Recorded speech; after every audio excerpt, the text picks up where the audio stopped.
I don't want to go among mad people. Oh, you can't help that. Most everyone's mad here. You may have noticed that I'm not all there myself. And the moras outbreak. Goodness. If the people here are like that, I must try not to upset them. Today, I wanted to talk to you about something that occurs in every relationship or situation that involves any type of narcissist, and that is that narcissists want you to choose sides. Narcissistic personalities view the world very rigidly in very simple, often extreme black and white binary terms. There are winners and losers. There are controllers and those who are controlled. Masters and slaves. Angels and demons. Good and bad. There is no in-between. There is no gray area at all. And the existence of one automatically creates the other. If someone is a winner, the other is automatically the loser. If someone is good, the other is automatically bad, and vice versa. Through these basic and essentially automatic binaries, pathologically narcissistic personalities can understand the world and their own role or place in it. With no real or stable identity to speak of, the majority of narcissists must define themselves through comparisons to others. This is what Narcissistic Supply does, for example, and it is the purpose of the reflections from others that you always hear talked about on this channel, for example, in the episode entitled Stop Trying to Be the Good Guy with Narcissists. The biggest problem that this creates in dealing with other people is that these binaries are automatic and most of them are pretty extreme. Someone who is bad is all bad. They would do anything, say anything, hurt anyone. No limits, no rules, no morals, no ethics. This is why you get these absurd accusations wherein the narcissist believes that someone who would so callously and cruelly correct their pronunciation of a word would try to kill them. In their mind, all of these things are equal because bad is bad is bad is bad.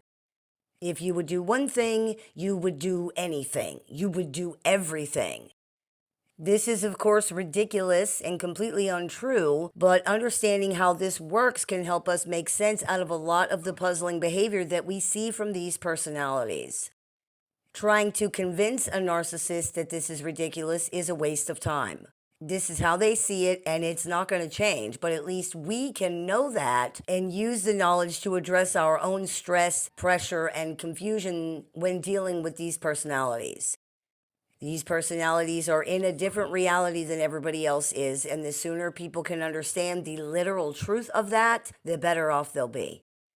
Since narcissists see things in such rigid binary terms, they want you and everyone else to choose sides. They need you to do that. Not just in times of conflict, even though really, when is it not a time of conflict with this type of person, but all the time. And the side they want you and everybody else to choose is theirs, no matter what. If they're wrong, it doesn't matter. If they're mistaken, doesn't matter. If it's stupid and pointless, it doesn't matter. The loyalty test is never ending, and you will fail if you don't pick them each and every single time, including against yourself. You see, you don't have a side against narcissists. Not really. No one does. You are expected to be on their side against the entire world and against reality and against every single thing, including you. It includes your own family. It includes your own friends. It includes your own children. It includes your own self, period. If you don't do that, you're a bad person and you're an enemy. And because they're so extreme, you are these things forever now. You can never be trusted again. Not that you ever really were anyway. This gives narcissists a tangible grievance against you. It gives them a justification for their pathological inability to trust anyone. See, I didn't believe you and I was right. You're a bad person. It gives them a place to put their incessant need to punish and take revenge against other people for their own pain, anger, feelings of powerlessness. They have been wronged and they want blood for that. The word target is often used in this community, and generally it's used to mean someone that has been targeted for supply, for example, the way that a person will be targeted by a con man. That's not incorrect, but we could also argue that it is actually more literal too. The people around narcissists are targets of their anger and their need to punish other people. These personalities often have extreme amounts of anger, spite, vindictiveness, rage, and much more that they are dealing with all the time. They need a place to put that. They need a target to dump these things on, to put it bluntly.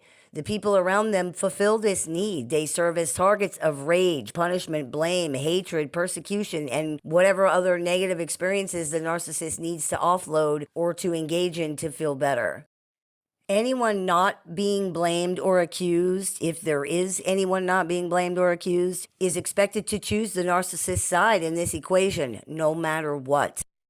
This is how people end up being singled out as scapegoats in family and social systems that include narcissists.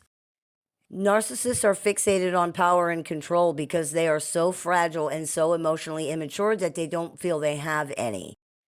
Like small children, their locus of control is external, which means that they believe that everything that happens to them is controlled by forces outside of themselves, for example, such as other people. If they can control those things, they feel that they can, by extension, control what happens in their own lives. If you control the things that are controlling you, then you control yourself and your own destiny. Remember, too, their perception is split into rigid binaries. If there's not a target to push down, have they really been elevated? They can only experience and define themselves through comparison against other people. If they are not exerting power and control over other people, they have no way to tell if they actually have any power and control or not. And as we just discussed, power and control is extremely important to narcissists. You could say that to lose it is life-threatening to them, and it would not really be an exaggeration. Setting up situations such as where people are scapegoated, punished, smeared, and bullied not only puts narcissists in what they believe is a power position, it helps them to keep that power position by somehow recruiting other people to take their side against somebody else. He who has all the marbles wins. Some of these recruited people are narcissistic themselves, and they enjoy punishing and bullying others because it makes them feel powerful. Some of these people are true believers. They believe the narcissist's statements of blame and victimization, so they think the person being punished or scapegoated is a legitimate bad guy. Some people believe or have been told that loyalty requires them to support and agree with somebody no matter what, so they do that even though they might be uncomfortable with what's going on. Some people go along with it because they're just glad it's not them who's being singled out. They are afraid of the narcissist and or afraid of being singled out and ostracized themselves, so they go along to stay on the narcissist's perceived good side, even though they might have genuine issues with the narcissist's behavior or the situation, and even though the narcissist has no good side in this context. Everyone is a potential enemy, and anyone who doesn't believe that is making an enormous error in judgment. Most of them do find that out eventually, by the way. Eventually, narcissists turn on just about everybody. It is in many ways the prototypical bully power dynamic. There are people who are not actively participating, but they're also not helping. They're not standing up against what's going on. We see this in families and also in the workplace. These folks often claim that they are minding their own business or that they don't want to get involved, as if this is somehow the right or even the respectful thing to do, like, hey, I'm minding my own business. But the reality is that people being mistreated in front of you is your business. If someone engages in abuse in front of others, those others are involved if they're adults. They can choose not to act, and that's their choice for whatever their reasons are, but they are involved. Narcissistic personalities know that this is how many people feel, and they count on the fact that people are not going to want to get involved. The sad part is that many times they're right, and they can get away with some very nasty things because of that. Nobody wants to get involved. Nobody wants to rock the boat. Nobody wants to be the one to say anything. This is really sad, and unfortunately we hear it all the time. If you do not always pick the narcissist, if you do not always take their side, then you will be seen as an enemy, an opponent. This tends to never be forgiven and never be forgotten. It may not be acted on right then, but it will be remembered. Pathologically narcissistic personalities are not really able to process traumatic or upsetting things, and as stupid and silly as this might sound, this type of thing is deeply traumatic for narcissists. It really is. It is seen as a terrible betrayal, incredibly wounding, incredibly, unbelievably hurtful. It doesn't matter what it's about, or if it's big or small or petty, or if they're wrong. If you cared about them at all, if you were loyal, if they mattered in any way, you would always and forever be on their side no matter what. The fact that you think they could be wrong or somehow not the obvious choice for any reason means you hate them, that you think they are worthless garbage. This is absurd and unreasonable, but it doesn't matter. Reality and facts, or evidence and proof, or morals and ethics, none of these things matter when dealing with narcissists. They just really don't. And it is enormously frustrating for people who are trying to speak facts to insanity in these situations. The reality is that even trying to do this is a gigantic waste of time. If you have not accepted this yet, work on internalizing it, because it's the truth.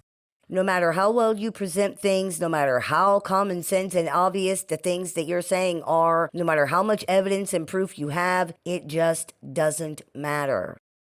This person cannot hear you, they cannot understand you, and they don't care anyway.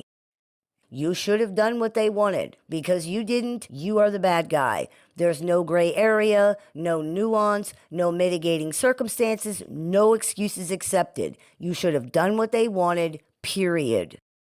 The idea that eventually narcissists will be forced to acknowledge reality is incorrect. It is not going to happen.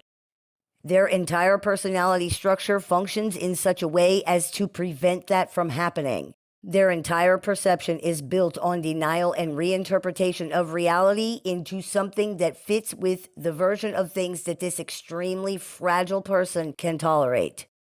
The pathologically narcissistic personality cannot cope with reality. That's it. Reality is an aggression to narcissists, which means that asserting reality is an act of aggression against them. You not taking their side is a direct attack against the fragile fiction they live in, where they are always right, always the best, always the most important, always the whatever, and they hate anyone who attacks that false reality. Again, reality, actuality is an aggression to narcissists. This is in any situation or for any reason, no matter how small or inconsequential. They are that fragile. They cannot tolerate any injection of reality into their fantasy in any way, and they view that as a deliberate act of aggression against them, an attack. If you don't like a show that they like on TV, you're saying that they like trash shows and therefore they are trash. It's that ridiculous. If you can remember that and internalize it, then you can understand the dynamics of dealing with these personalities, which makes navigating interactions with them not easier. Nothing makes interacting with narcissists easier, but it makes it less confusing, and perhaps more importantly, it helps us not to take ownership or responsibility for the way that this person is behaving or the things that they're saying, because it doesn't have anything to do with you at all. It helps us not take these things personally, because we now understand that this is a legitimately delusional person who is having a completely different experience than the one that you are having. And their reactions to that experience are not a reflection of you or reality in any way. To reiterate that, this person is having a completely different experience than the one that you are having. And their reaction to that is not a reflection of anything except that. You're not going to be able to understand their behavior because of this, and that's okay, because understanding this is all you really need to do. The rest really just does not matter. If you are engaging in voluntary interactions with a narcissistic personality, understanding this can help you see that there really just is no point in interacting with them at all. There's no point. If you're required to interact with a narcissist for some reason, understanding this may be the only thing that will allow you to survive with your sanity still intact.